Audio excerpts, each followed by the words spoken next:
ప్రేక్షకులకు నమస్కారం. నా పేరు ఎస్టిపి కోదండపాణి. మన సంస్కృత పాఠాలు ఛానల్కి స్వాగతం. ఈరోజు సీనియర్ ఇంటర్మీడియట్ విద్యార్థులకి రోమన్ నెంబర్ 15లో ఉన్నటువంటి సమాసాల్లో మూడో సమాసమైన ద్విగు సమాసం గురించి ఒక మాట నేర్చుకుందాం. ద్విగు సమాసానికి సూత్రం ఏమిటి అంటే సంఖ్యాపూర్వ ద్విగు. అంటే సమాస పదంలో మొదటి పదము సంఖ్య కనుక ఉన్నట్లయితే అది ద్విగు సమాసంగా సూచింపబడుతుంది, చెప్పబడుతుంది. ఒక మాట ఉదాహరణ చూద్దాం. త్రిలోకి. త్రిలోకి అంటే మూడు లోకములు. ఈ మూడు లోకముల యొక్క సముదాయాన్ని ఎలా చెప్పాలి? త్రయాణం లోకానాం సమాహార. త్రయాణం లోకానాం సమాహార అంటే మూడు లోకముల యొక్క సముదాయము అని చెప్పుకోవాలి. తర్వాత త్రిభువనం. త్రయాణం భువనానాం సమాహార అంటే మూడు లోకాలన్నా మూడు భువనాలన్నా అర్థము ఒకటే ఉంటుంది.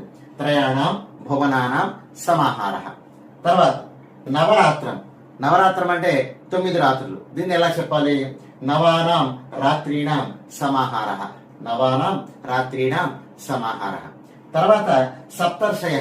సప్తర్షయ అంటే సప్తఋషులు. ఇందులో మొదటి పదము సప్త అనేది సంఖ్య కాబట్టి దీన్ని ద్విగు సమాసంలో చెప్పుకోవడం జరుగుతుంది. సప్తచ తే ఋషయశ్చ.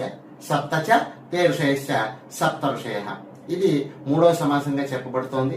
సమాసాలకి మొత్తం 6 మార్కులు ఉంటాయండి. ఇందులో 3, 4, 5 ముఖ్యంగా ఈ మూడు సమాసాలు అంటే మూడో సమాసం అంటే ద్విగు సమాసము, 4వది ద్వంద్వ సమాసము, 5వది అవ్యయీభావ సమాసము. ఈ మూడు చదువుకుంటే విద్యార్థులు 6 మార్కులు సంపాదించుకోవచ్చు.